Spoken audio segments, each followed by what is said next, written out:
کوئی مرد اپنی کھڑکی سے کسی دوسری عورت کو چھیڑے گا نہیں، تو ہر مسلمان کا گھر محفوظ ہو جائے گا انشاءاللہ۔ آج ہمیں احساس تک نہیں ہے، بڑے دیندار بنتے ہیں، برقع پہن کر عورتیں عزت بیچ رہی ہیں۔ احساس ہے؟ اپنے محلے کی خبر رکھی ہم نے، پوری دنیا کو زکوٰۃ بانٹ دی، گھر کے قریب میں بیوہ متعلقہ عورتیں اپنے پیٹ کو پالنے کے لیے برقع پہن کر ہوٹلوں میں جا کر غیروں کے بستر پر پہنچ رہی ہیں۔ کیا جواب تو کیا مسلمان ہو تم اللہ کے یہاں؟ کہاں کی دینداری، کیسی دینداری؟ ان چیزوں کو روکنے کی ترکیب یہ ہے کہ ضرورتوں کو پوری کیجئے، ورنہ غریبی آدمی کو شرک اور کفر کے دروازے تک پہنچا دیتی ہے۔ انسان کی ضرورتوں کو تکمیل کیجئے۔ ہر مسجد کی ذمہ داری ہے کہ وہ اپنے محلے کی خبر رکھے۔ ہر محلے، پورے ہر مسجد کی ذمہ داری ہے، ہر مسجد میں بیت المال ہو، ہر مسجد کے اندر ایک بیت المال ہو۔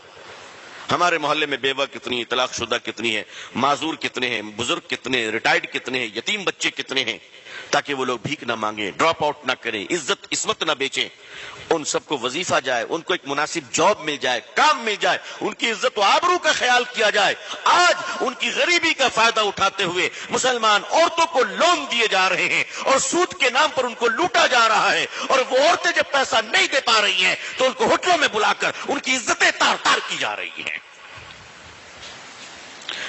اور ہم چودھری اور سیٹھ صاحب بن کر بیٹھے ہوئے ہیں۔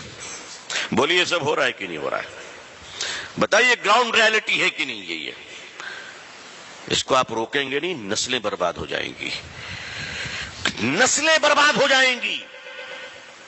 پھر آپ کہاں سے تیار کیجئے گا نسلوں کو؟ آپ کو تو اندر سے کھوکھلا کیا جا رہا ہے، اوپر سے بالکل ٹھیک ہیں آپ، اندر سے آپ کی جڑیں کاٹ دی گئی۔ لوگ کہتے ہیں بیٹیاں آج مرتد ہو جا رہی، نعوذ باللہ۔ نہیں، آج نہیں ہو رہی ہے۔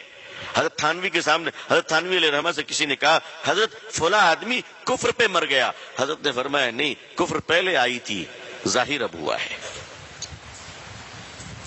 یہ جو مسلمانوں کی بیٹیاں مرتد ہو رہی، نعوذ باللہ، یہ مرتد وہ تو اظہار ہے۔ سوچو کسی کے ساتھ بھاگ جانا وہ تو آخری قدم ہے، کئی سالوں سے رشتے چل رہے تھے، تب تم نے نگاہ نہیں رکھی، تب تم نے نگاہ نہیں رکھی۔ کوئی بیٹی ندی میں کود کر جا رہی ہے تو پورے ہندوستان کا کلیجہ منہ کے باہر آ گیا۔ کتنی بچیوں کو اور کتنی بیویوں کو آگ لگا کر مارا جا رہا ہے، زہر دے کر مارا جا رہا ہے، تب تمہارا کلیجہ باہر نہیں آتا؟ تم اللہ سے نہیں ڈرتے؟ اس لیے لوگوں، اپنی عورتوں کے اور بچوں کے حقوق کے تئیں اللہ سے ڈرتے رہو۔ خطبۃ الوداع میں، آخری خطبے میں، عرفات کے میدان میں اللہ کے آخری رسول صلی اللہ علیہ وسلم نے جو پوری دنیا کے مسلمانوں کو اور قیامت تک کے لیے مسلمانوں کو جو پیغام دیا ہے آپ نے، اس پیغام میں ایک جملہ یہ بھی ہے کہ لوگوں، اپنی عورتوں کے حقوق کے تعلق سے فکر مند رہنا، قیامت کے دن پوچھو گی تم سے۔ اپنی بیٹیوں کو جائیداد میں حصہ نہیں دیتے، ہاں، 7 حج کر چکے ہیں، 15 عمرہ کر چکے ہیں، بیٹی کو حصہ نہیں دیتے۔ باپ مر گیا تو بھائی حصہ نہیں دیتا، جبکہ باپ کی جائیداد میں بیٹی کا حصہ ہے۔ یہ فیصلہ مولوی کا ہے یا اللہ کا ہے؟ بولو بھائی، اللہ کا ہے۔ یہ شریعت مولوی کی ہے یا رسول اللہ کی ہے صلی اللہ علیہ وسلم؟ باپ کی جائیداد میں بیٹی کا حصہ ہے، چاہے ایک کیل نکلتی ہو، ایک پتھر نکلتا ہو، وہ اس کو دو، اور اگر تم نے نہیں دیا تو سن لو لوگوں، تم تہجد گزار ہوگے، تم دیندار ہوگے، تم بیت اللہ جاتے ہوگے، تم کعبہ کے اندر گئے ہوگے، تم ملتزم میں چمٹ کر روئے ہوگے، کعبہ کا غلاف تم نے رکھا ہوگا، زمزم سے تم نے غسل کیا ہوگا، ریاض الجنہ میں تم بیٹھے ہوگے۔ ان سب کے باوجود اگر تم نے اپنی بیٹی کا حق نہیں دیا اور بہن کا حق نہیں دیا تو ڈاکو بن کر مرو گے، ڈکیت بن کر مرو گے۔ تمہارا شمار ڈکیت میں ہوگا، ڈاکوؤں میں ہوگا، خاندان میں، نسلوں میں آگ لگ جائے گی، اس مال میں کبھی برکت نہیں ہوگی۔ اس لیے عزیزان ملت، یہ مہم چلائیے کہ ہم اپنی بیٹیوں کا حصہ دیں گے جائیداد میں انشاءاللہ۔ ہماری بیٹیاں کیوں بھاگیں گی کہیں اگر ہم انصاف کریں؟ اللہ ہماری بیٹیوں کے ایمان کی حفاظت فرمائے، اللہ ہم سب کے اور آپ سب کی بیٹیوں کی حفاظت فرمائے۔ دیکھیے آگ کیسے کیسے لگی ہے، آج ایک موبائل فون میں ہمارے بچے آج اتنے کمزور ہیں، آج ان کی تربیت اتنی کمزور ہم نے کی ہے کہ کوئی بھی آدمی ایرا غیرہ نتھو خیرہ آوارہ لچا لفنگا ایک موبائل دے کر مسلمان کی بیٹی کو خرید سکتا ہے؟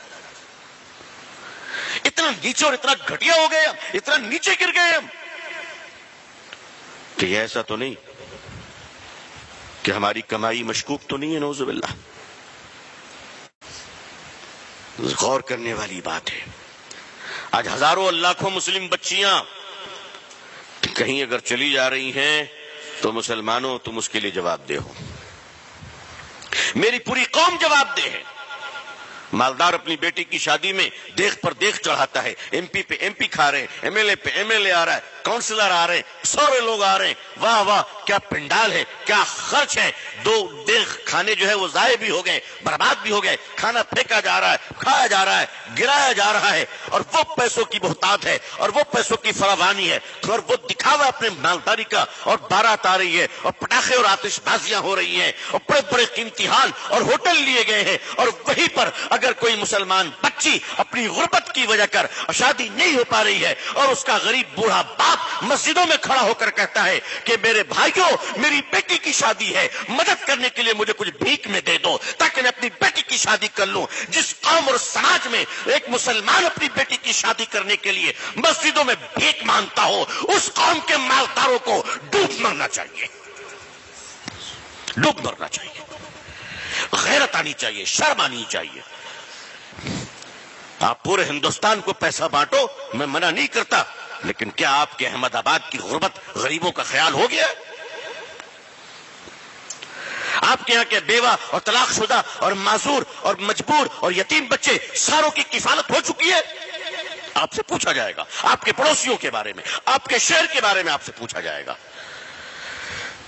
آج مالداروں کے بچے اسکول جاتے ہوئے 100 روپے کی چاکلیٹ کھا لیتے ہیں، وہی ہمارا غریب بچہ اپنے پیٹ کو پالنے کے لیے اسکول سے ڈراپ آؤٹ کرتا ہے اور پنچر کی دکان پہ کام کرتا ہے. ہمیں شرم نہیں آتی؟ ہمیں غیرت نہیں آتی؟